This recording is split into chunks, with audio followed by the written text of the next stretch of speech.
नमस्कार दोस्तों, आज हम पढ़ेंगे बेसिक इंग्लिश ग्रामर। ठीक है, तो हम बेसिक से बात करेंगे इंग्लिश ग्रामर में। ठीक है, तो हम शुरू करते हैं।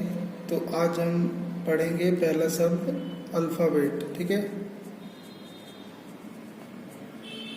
तो अल्फ़ाबेट में एस नहीं लगाते कभी भी। ठीक है, तो एग्जाम में कई बार पूछा जाता है कि अल्फ़ाबेट होता है कि अल्फ़ाबेट्स होता है, तो एस का एस नहीं होता। ठीक है, तो सिर्फ अल्फ़ाबेट होता है। ठीक है, तो अल्फ़ाबेट की डेफिनेशन क्या होती है?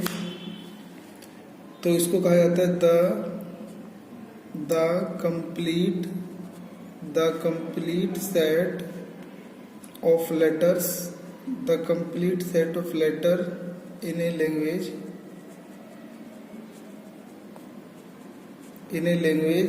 is called the alphabet, यानी वर्णमाला। ठीक है, तो complete set of letter in a language is called the alphabet. तो अक्षरों के सेट जो एक भाषा में इस्तेमाल होते हैं उन्हें बोलते हैं अल्फाबेट। दूसरा हम पढ़ेंगे कि लेटर्स। ठीक है, ये जो लेटर्स होते हैं ना, ये क्या होते हैं? ठीक है, तो लेटर्स जो होते हैं इंग्लिश में वो होते हैं 26। ठीक है, तो इंग्लिश का ध्यान रखेंगे कि इंग्लिश एक सब्जेक्ट नहीं है, इंग्लिश एक लैंग्वेज है। ठीक है, ये जी, ठीक है, लैंग्वेज ये लिखा। तो जो लेटर्स होते हैं वो इंग्लिश में यूज होते हैं 26 लेटर को कहते हैं वर्ड। ठीक है, तो 26 यूज होते हैं। 26 में से फिर दो कैटेगरी बन जाती है। एक होती है वोवल्स जो कि 5 होते हैं, आपने सुना होगा। फिर एक होता है कॉन्सोनेंट्स। तो 5 में कौन कौन होते हैं? ए, ई, आई, ओ, यू, ये 5 होते हैं। ठीक है, लेकिन इनके अलावा दो और होते हैं जो वोवल्स की तरह काम करते हैं, तो वो होते हैं वाई और डब्ल्यू। ठीक है, कोई भी दुनिया में अगर वर्ड लिखा जाता है, ठीक है, तो उस वर्ड में जरूरी होता है कि वोवल्स आए। ठीक है, तो जैसे एक वर्ड है जैसे फ्लाई, तो फ्लाई में देखोगे कोई भी वोवल्स नहीं है, लेकिन ये वाई जो है ये वोवल्स का काम कर रहा है। ठीक है, ऐसे ही लिखा है क्राई, तो क्राई में देखोगे कि इसमें कोई वोवल्स नहीं है। ठीक है, लेकिन वाई वोवल्स छुपा होता है। ठीक है, सेमी वोवल्स कहते हैं इसे। ऐसे हम कोई भी वर्ड लिखते हैं, पुट। ठीक है, तो ये एक वर्ड है और इसमें वोवल्स यूज हुआ है। ठीक है, तो कोई भी वर्ड होते हैं वर्ड, तो उसमें वोवल्स यूज होते हैं। ठीक है, तो वोवल्स वैसे तो 5 होते हैं, लेकिन 2 सेमी वोवल्स कहलाते हैं। ठीक है, डब्ल्यू और वाई। कॉन्सोनेंट होते हैं जो बाकी के बच गए 21, वो कॉन्सोनेंट होते हैं। अच्छा, वोवल्स को हिंदी में स्वर कहते हैं और इसको बोलते हैं, ठीक है, इसको बोलते हैं व्यंजन या व्यंजक। ठीक है, तो दोनों में क्या अंतर होता है?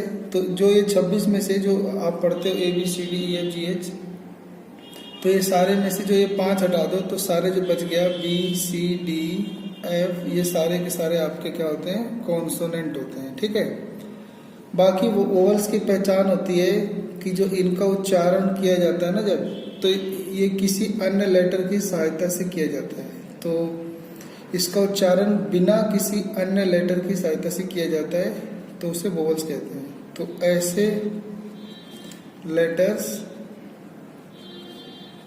जिनका उच्चारण ऐसे लेटर्स जिनका उच्चारण बिना किसी अन्य लेटर्स की सहायता से किया जाता है, वोवल्स कहलाते हैं। ठीक है, स्वर कहलाते हैं। ठीक है, और कॉन्सोनेंट क्या होता है? तो ऐसे लेटर्स जिनका उच्चारण वोवल्स की सहायता के बिना नहीं किया जा सकता, तो ऐसे लेटर्स जिनका उच्चारण वोवल्स की वोवल्स की सहायता के बिना नहीं किया जा सकता कॉन्सोनेंट कहलाता है। ठीक है,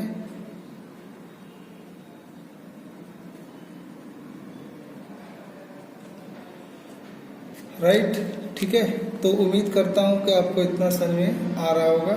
ठीक है, तो हमने बात कर ली कि अल्फ़ाबेट होता है, इंग्लिश में अल्फ़ाबेट होते हैं, अल्फ़ाबेट में फिर लेटर होते हैं, लेटर 26 होते हैं, उसके फिर दो कैटेगरी होती है, वोवल्स और कॉन्सोनेंट। लेकिन जो YW होता है ये वोवल्स का भी काम करता है और कॉन्सोनेंट दोनों का काम करता है। ठीक है, तो आपको ध्यान रखना है कि Y और W दोनों का काम करता है, इसीलिए इसको सेमी वोवल्स बोलते हैं। ठीक है, क्योंकि ये दोनों की तरह काम करता है, कभी कभी ये स्वर भी बन जाता है, कभी कभी ये कॉन्सोनेंट भी बन जाता है। ठीक है, अब हम जानेंगे कि वर्ड क्या होता है। ठीक है, वर्ड का मतलब होता है शब्द। तो कह सकते हैं कि एनी मीनिंगफुल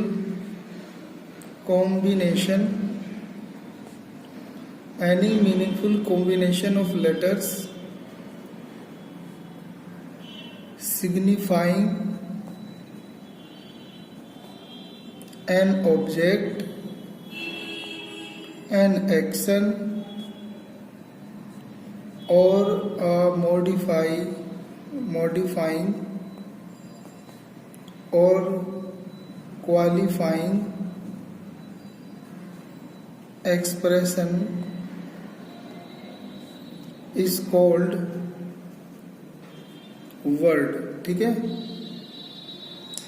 क्या मतलब है इसका कि any meaningful combination of letters, letter का ऐसा कॉम्बिनेशन सिग्निफाइंग एन ऑब्जेक्ट जो दर्शाए कि एक ऑब्जेक्ट को दर्शाता हो, एन एक्शन किसी एक्शन को दर्शाता हो, अब मॉडिफाइंग और क्वालिफाइंग एक्सप्रेशन या किसी भी भाव को मॉडिफाई करता हो या क्वालिफाई करता हो, उसकी गुण बताता हो, उसके बारे में बताता हो। ठीक है, उसके रूप रंग आकार के बारे में बताता हो ऐसा शब्द, या किसी वस्तु और क्रिया के बारे में बताता हो, उसे वर्ड कहते हैं। ठीक है, तो वर्ड जो होता है, आप पार्ट्स ऑफ स्पीच जानते होंगे कि पार्ट्स ऑफ स्पीच होते हैं, इसके बारे में हम बाद में बात करेंगे। तो पार्ट्स ऑफ स्पीच में नाउन होते हैं, प्रोनाउन होते हैं, वर्ब होते हैं, एडवर्ब होते हैं, एडजेक्टिव होते हैं, प्रीपोजिशन होते हैं, कंजक्शन, इंटरजेक्शन। तो ये सारे जो होते हैं ना, ये सारे वर्ड ही होते हैं। ठीक है, बस ये अलग अलग काम करते हैं।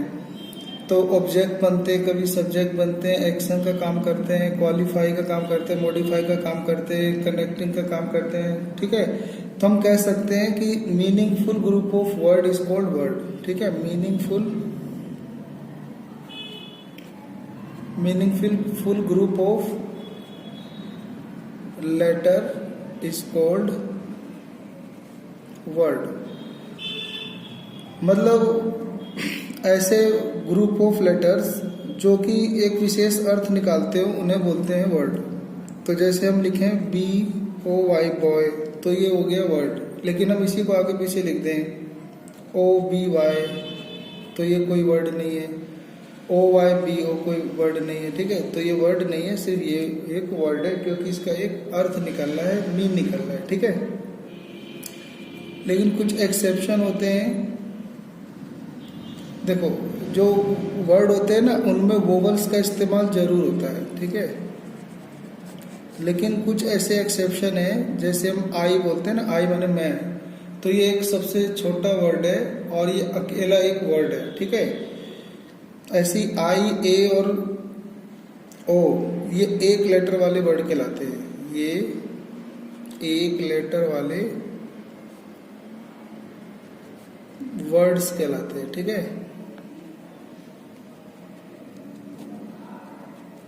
ठीक है, तो आपने जान लिया अल्फाबेट क्या है, लेटर्स क्या है, वर्ड क्या है। ठीक है, तो जितने भी पार्ट ऑफ स्पीच होते हैं ना, नाउन, प्रोनाउन, ये सारे वर्ड ही होते हैं। ठीक है, फिर हम देखेंगे वोकैब्युलरी क्या होता है। ठीक है, इंग्लिश ग्रामर में वोकैब्युलरी का बहुत ज़्यादा मतलब ज़रूरत होता है। ठीक है, तो तो क्या होता है वोकेबलरी? तो किसी भाषा के शब्दों के किसी भाषा के शब्दों के भंडार को वोकेबलरी कहते हैं। ठीक है,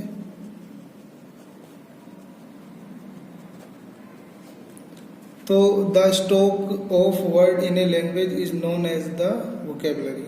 ठीक है, तो जितने भी आप डिक्शनरी देखते हो उसमें जितने भी आप वर्ड देखते हो तो उन्हें आप याद करते हो। ठीक है, तो वो सारे आपके क्या होते हैं? वोकेबलरी के पार्ट होते हैं। ठीक है, अब जो वोकेबलरी को जब पढ़ा जाता है तो उसमें सिलेबल्स का यूज होता है।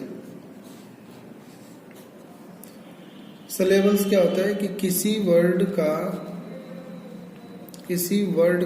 उच्चारण करने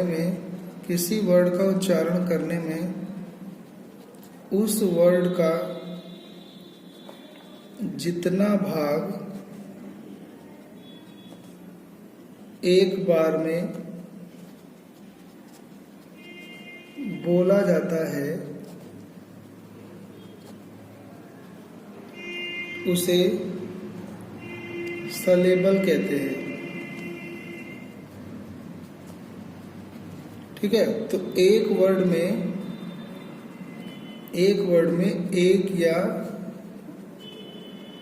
उससे अधिक सिलेबल्स हो सकते हैं। ठीक है, तो सिलेबल क्या होता है? किसी वर्ड का उच्चारण करने में, उसको बोलने में, पढ़ने में उस वर्ड का जितना भाग एक बार में बोला जाता है उसे सिलेबल कहते हैं। जैसे कि सिलेबल के फिर प्रकार हो जाते हैं कि जैसे वो एक सिलेबल है या उसमें दो सिलेबल है, तीसरा उसमें दो से भी अधिक सिलेबल हो सकते हैं। ठीक है,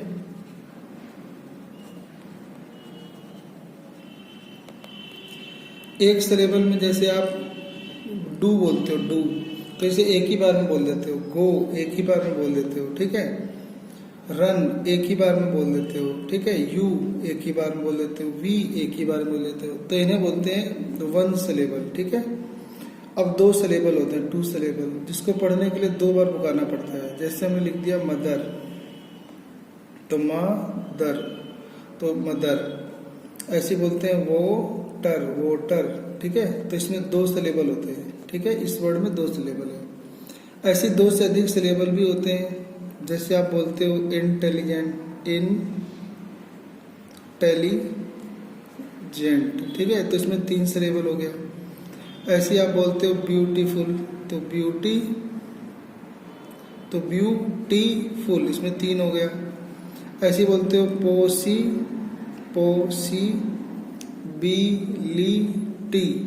तो इसमें देखो कितने ज्यादा सिलेबल हो गया। ठीक है, तो दो से भी ज्यादा हो गया। तो जो सिलेबल होते हैं ना, ये वर्ड को पढ़ने में, उच्चारण करने में काम आते हैं। ठीक है।